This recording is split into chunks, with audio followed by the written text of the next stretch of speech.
Hello everyone, welcome back to our channel English Hindi learning in Telugu. మీకోసం మరొక important video. నాకు కొంతమంది కామెంట్ చేశారు సంయుక్త క్రియల గురించి హిందీలో చెప్పండి అని. అందుకోసం ఈ వీడియో చేస్తున్నాను. ఈ వీడియోలో సంయుక్త క్రియలతో పాటు కా, కే, కి అండ్ నే వీటిని హిందీలో ఏ విధంగా ఉపయోగిస్తామో కూడా నేర్చుకుందాం. అంతకంటే ముందుగా మీరు మా ఛానల్ ని ఫస్ట్ టైం చూస్తున్నట్లయితే ఇలాంటి మరికొన్ని ఇంట్రెస్టింగ్ వీడియోస్ కోసం మా ఛానల్ ని సబ్స్క్రైబ్ చేసుకోండి. అలాగే మీకు ఈ వీడియో యూస్ఫుల్ గా అనిపిస్తే ఒక లైక్ చేయండి. ఓకే, క్లాస్ స్టార్ట్ చేసేద్దామా? ఫస్ట్ వన్, సంయుక్త క్రియ అంటే ఏంటో చూద్దాం. సంయుక్త క్రియ అంటే दो या दो से अधिक भिन्न भिन्न अर्थ वाली क्रियाओं के मेल से बनाने वाली क्रिया को संयुक्त क्रिया कहते हैं. అంటే తెలుగులో వేరు వేరు అర్థాలతో రెండు లేదా అంతకంటే ఎక్కువ క్రియలను కలపడం ద్వారా ఏర్పడే క్రియని సంయుక్త క్రియ అంటారు. అంటే ఒకే వాక్యంలో రెండు లేదా అంతకంటే ఎక్కువ క్రియలుంటే ఆ వాక్యాన్ని సంయుక్త క్రియ అంటారు. ఫర్ ఎగ్జాంపుల్, తుమ్ ప్రతిదిన్ పడ్నే ఆయా కరో, నువ్వు రోజు చదువుకోవడానికి వస్తావు. ఈ వాక్యంలో రెండు క్రియలున్నాయి. ఒకటి పడ్నా అంటే చదవడం, రెండు ఆనా అంటే రావటం. రెండు కలిపి పడ్నే ఆయాగా ఏర్పడ్డాయి. సో ఇలా ఒకే వాక్యంలో రెండు క్రియలు ఉన్నాయి కాబట్టి ఈ వాక్యాన్ని సంయుక్త క్రియ అంటారు. నెక్స్ట్ ఎగ్జాంపుల్, ప్రియాంకని దూద్ పీ లియా, ప్రియాంకని దూద్ పీ లియా. ఈ వాక్యంలో కూడా రెండు క్రియలున్నాయి. పీనా మీన్ తాగటం, లేనా మీన్ తీసుకోవటం. పీనా లేనా కలిసి పీలియాగా ఏర్పడ్డాయి. సో ఈ వాక్యాన్ని కూడా సంయుక్త క్రియ అంటారు. మీరా మహాభారత్ పడ్నీ లగి. ఈ వాక్యంలో కూడా పడానా ఆర్ లగానా రెండు క్రియలున్నాయి. పడనా అంటే చదవటం, లగానా అంటే మొదలు పెట్టడం. రెండు కలిపి పడ్నీ లగిగా ఏర్పడ్డాయి.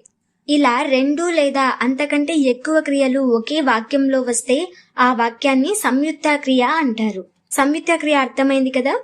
పితాజీకే ఆనే పర్ ఖానా బనానా, రాతే చాయ్ పీ చూకాతా. ఈ రెండు సెంటెన్స్ లో క్రియలేవో గుర్తించి నా కామెంట్ లో చెప్పండి. నెక్స్ట్, కా, కే, కీలను హిందీలో ఏ విధంగా యూజ్ చేస్తామో చెప్పుకుందాం. కా, కే, కీ ఈ మూడింటి మీనింగ్ ఒక్కటే. తెలుగులో అయితే యొక్క, కు, కీ అని చెప్తుంటాం కదా, అదే హిందీలో అయితే కా, కే, కీలను యూజ్ చేస్తాం. అయితే ఇక్కడ కా, కే అనేటివి పుల్లింగానికి చెందినటివి, అంటే పురుషుల కోసం యూజ్ చేస్తామన్నమాట. కీ అనేది స్త్రీలింగానికి చెందినది, అంటే స్త్రీ కోసం యూజ్ చేస్తాం. మొదటిగా కాని ఎలా యూజ్ చేయాలో చూద్దాం. ఈ కాని మనం పుల్లింగంలో ఏకవచనానికి యూజ్ చేస్తాం. అంటే కాని యూజ్ చేసినప్పుడు పుల్లింగము ఉండాలి, అలాగే ఏకవచనం కూడా ఉండాలి. అంటే ఒకరే ఉండాలి, అది అబ్బాయే ఉండాలి. ఫర్ ఎగ్జాంపుల్, పూజిత చోటాబాయి బాలచంద్ర. ఈ వాక్యంలో కా ఎక్కడ ప్రెజెంట్ అవుతుంది? చోటాబాయి ఉంది కదా, చోటాబాయికి ఎడమ పక్కన కా ప్రెజెంట్ అవుతుంది. ఇక్కడ మీకు ఒక డౌట్ రావచ్చు, పూజిత అంటే స్త్రీ కదా, అలాంటప్పుడు కీ కదా రావాల్సిండేది అని మీకు డౌట్ రావచ్చు. కానీ మీరు గమనించాల్సింది కర్త ప్లేస్ లో ఎవరున్నారని కాదు, కర్మస్థానంలో ఎవరున్నారు, స్త్రీనా పురుష అనేది ఒకటి చూడాలి.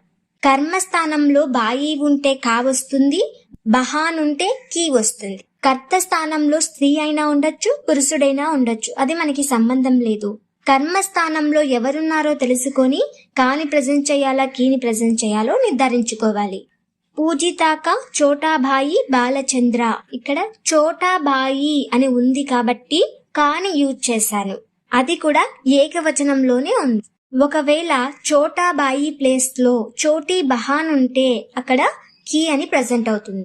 ఇంకో విధంగా చూద్దాం, నరేష్ కా చోటాబాయి బాలచంద్ర హై.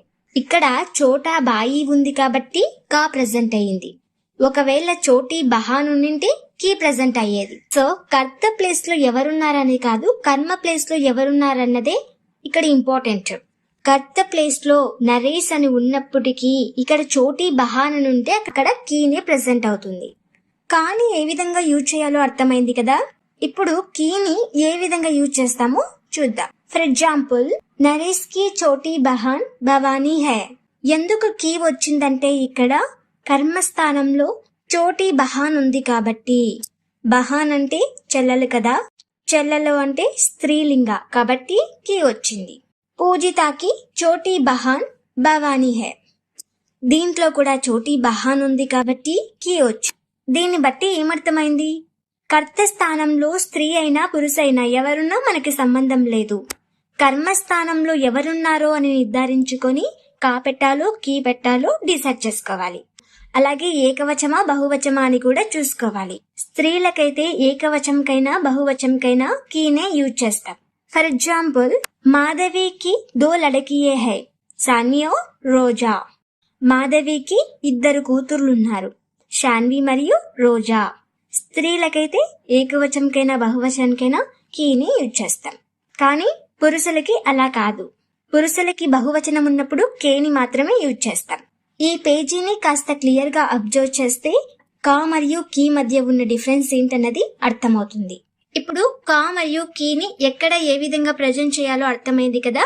నెక్స్ట్ కేని ఏ విధంగా వాడతామో ఇప్పుడు చూద్దాం. ఈ కేని మనం ఎప్పుడెప్పుడు యూజ్ చేస్తామంటే పుల్లింగంలో బహువచనానికి, అంటే 2 లేదా అంతకంటే ఎక్కువ ఉంటే, అలాగే గౌరవానికి అంటే రెస్పెక్టెడ్ కి, మరియు అంటే ఎంతమంది ఏదైనా సంఖ్య చెప్తాం కదా, అలాంటప్పుడు కే అనే కారక్ ని యూజ్ చేస్తాం. ఫర్ ఎగ్జాంపుల్, సుజాతకి బచ్చే కహా గయే, సుజాత పిల్లలు ఎక్కడున్నారు అనే తెలుగు అర్థం వస్తుంది. ఇక్కడ బచ్చే వచ్చింది కాబట్టి కేని యూజ్ చేస్తాం. బచ్చే అంటేనే మనం అర్థం చేసుకోవాలి అది బహువచనము అని. కే యూజ్ చేసాం కాబట్టి పురుషులు అని అర్థం చేసుకోవాలి. అలాగే ఒకరికంటే ఎక్కువ మంది ఉన్నారని కూడా అర్థం చేసుకోవాలి. ఈ విధంగా పుల్లింగంలోని బహువచనానికి కేని యూజ్ చేస్తాం. నెక్స్ట్ ఎగ్జాంపుల్, సుజాతకే పతి రాజా హై, అంటే తెలుగు అర్థం సుజాత భర్త రాజా. పతి అంటే రెస్పెక్టే కదా, ఒక గౌరవమే కదా, కాబట్టి కే అని యూజ్ చేసాం. నెక్స్ట్ ఎగ్జాంపుల్, సుజాతకే కితనే బచ్చే హై, సుజాతకి ఎంతమంది పిల్లలు. ఈ వాక్యము సంఖ్యావాచకంలో ఉంది కాబట్టి కేని యూజ్ చేశాం. అంటే ఎంతమంది అని అడుగుతున్నాం కదా, కాబట్టి ఇలా అంకెలకు కూడా మనం సంఖ్యలకు కూడా కేని యూజ్ చేస్తాం. ఆంధ్రాకే లోగ్, ఆంధ్రాలోని ప్రజలు. లోగ్ అంటే పీపుల్స్ కదా, పీపుల్స్ అంటే చాలా మంది ఉంటారు కదా, చాలా మంది ఉన్న వారికి బహువచనం వస్తుంది కాబట్టి కేని యూజ్ చేశాం. ఆంధ్రాకే లోగ్. ఇప్పుడు కా కీ కేలని ఏ విధంగా యూజ్ చేయాలో అర్థమైంది కదా. నెక్స్ట్ నేను ఏ విధంగా యూజ్ చేస్తామో చూద్దాం. నేను ఎప్పుడు యూజ్ చేస్తామంటే సకర్మక క్రియను భూతకాలంలో ఉపయోగించినప్పుడు వాక్యంలోని కర్తకు నే వచ్చి చేరుతుంది. భూతకాలం అంటే జరిగిపోయిన కాలం అని మనకు తెలుసు, కానీ సకర్మక క్రియ అంటే ఏంటో తెలీదు. అదేంటో ఇప్పుడు చూద్దాం. ఈ సకర్మక క్రియలో 2 ప్రశ్నార్థకాలు ఉంటాయి. క్యా కిసే అనే ప్రశ్నార్థకాలు ఉంటాయి. తెలుగులో ఏమిటి మరియు ఎవరికి అనే ప్రశ్నార్థకాలు. ఈ క్యా కిసే అనే ప్రశ్నార్థకాలను ఉపయోగించి ప్రశ్నలు అడిగినప్పుడు సమాధానం వస్తే అది సకర్మక క్రియ అవుతుంది. ఫర్ ఎగ్జాంపుల్, సీతానే కామ్ కియా, తెలుగు అర్థం సీత పని చేసింది అని వస్తుంది. సీతానే కామ్ కియా అనే వాక్యాన్ని ప్రశ్నించినప్పుడు సమాధానం వస్తే అది సకర్మక క్రియ అవుతుంది. ప్రశ్న ఇలా అడుగుతారు, సీత క్యా కియా, సీత ఏం చేసింది. అలా అడిగినప్పుడు మనం సమాధానం ఈ విధంగా చెప్తాం, సీతానే కామ్ కియా, సీత పని చేసింది అని చెప్తున్నాం కదా, కాబట్టి ఇది సకర్మక క్రియ అవుతుంది. సీత క్యా కియా అని ప్రశ్నించినప్పుడు సీతానే కామ్ కియా అని సమాధానం చెప్తాం, కాబట్టి ఇది సకర్మక క్రియ అవుతుంది.